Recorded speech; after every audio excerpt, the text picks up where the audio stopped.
পৃথিবীতে একটা নারী আছে যিনি ওভারটাইম করে বেতন নেয় না,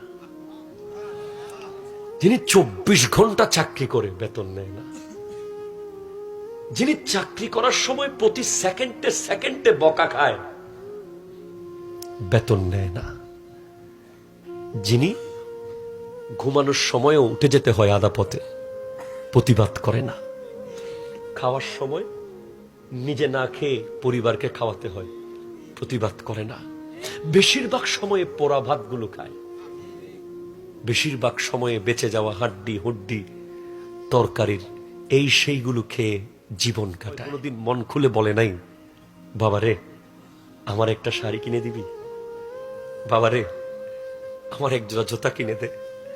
আজ আপনার কোটি টাকা, মা তো নাই, আজকে আপনার শাড়ি কিনে দেওয়ার তৌফিক হয়েছে, মাকে আপনি আর পাবেন না।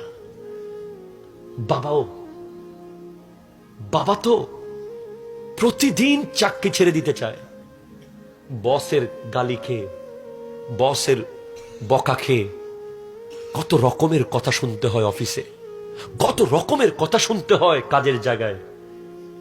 প্রতিদিন বলে আজকে থেকে আসবো না, চাকরি করবো না। বাসায় গিয়ে যখন আমাদের মুখটা দেখে আবার বলে আমার ছেলেগুলো কেমনে কি খাবে।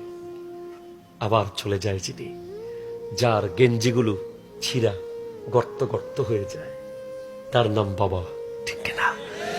আমি তো বলি পৃথিবীর সমস্ত মুচি যারা জুতা সেলাই করে ওদের সবার ব্যবসা বন্ধ হয়ে যেত যদি পৃথিবীতে বাবা না থাকতো। কারণ পৃথিবীতে যত জুতা সেলাই হয় তার মধ্যে আপনি খবর নিয়ে দেখেন 70 থেকে 80-90% জুতা বাবাদের জুতা। তারা নতুন জুতা কিনতে ভয় পায়। এই টাকা আমি যদি এত দামি নতুন জুতা কিনে ফেলি, আমার ছেলে কি খাবে, আমার মেয়ে কি খাবে।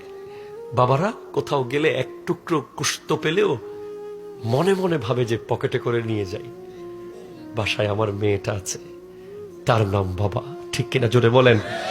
আর এমন বাবা যারা প্রবাসে থাকে, তাদের সন্তানরা যখন এখানে মোটর সাইকেল নিয়ে রমরমা করে, বন্ধু বান্ধব নিয়ে মজায় সময় কাটায়, লেখাপড়া না করে যখন বাবার সামনে দাঁড়ায়, ওই বাবা জীবিত মরে যায়, জীবিত মরে যায়, ঠিক কিনা কথা জোরে বলেন।